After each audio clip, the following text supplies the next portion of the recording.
positive. Hi guys, so now let's talk about circles. Circles are a little bit easier than quadratics, a little bit less to remember. This is the equation of a circle. Now you will be given this equation, alright, so just make sure you know what everything in it actually means. We don't normally have that y equals thing outside the front. So this is our generic equation, x take a squared plus y take b squared equals r squared. A and b and r just represent numbers. So we could go down here and we could do x take 2 all squared plus y take b all take 3 all squared equals 25 squared or something. A and b just represent numbers. So in this case, our numbers are 2 and 3. See, we've got x take a. So a is 2. And over here, b is 3. So, the center point of our circle, point right in the middle, is the point 2, 3. The point AB is the point 2, 3. Remember, if you've got a circle over here, we've got a center right there, and then we've got a radius, which is a distance from the center to the outside. That's the radius, that's the center right there. So, in order to graph this circle, let's talk about an example. The example on your notes is x plus 3 all squared plus y take 2 all squared equals 25.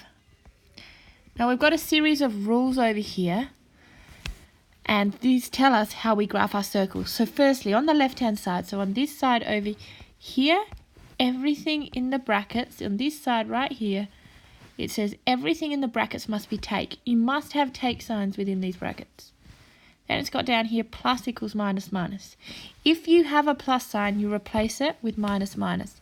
So I'm just going to do that straight off. So I'm going to write this as x minus minus 3 squared plus y take 2 squared equals 25. Our second rule. The right-hand side, so this side over here, must be a number squared. Now you notice there it isn't actually written as a number squared.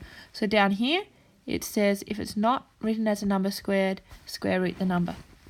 So we're going to do that and we'll get x minus minus 3 squared plus y take 2 squared equals, if we do the square root of 25, that is 5. So that's going to equal 5 squared. Now what we do is we compare that to this graph. This is our general equation. Remember, you will be given this. Let's compare everything and work out what is what. So, we've got x take a. So all that's left in this equation is a, so a equals negative 3. Over here we've got y take. All this that's left in this equation is b, so b equals 2.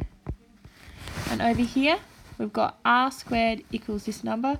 That's why we have to have a number squared. So r equals 5. So now we've got that, we know the center because the center is AB. The coordinates of the center is AB, 3, 2. Remember that's x and that is y. Our radius is 5. So what we do, we have our graph, and if you've got graph paper, again, remember it's quite a lot easier to do on graph paper than it is if you're just drawing it in a book. And you will be given little bits of graph paper to write on in the test.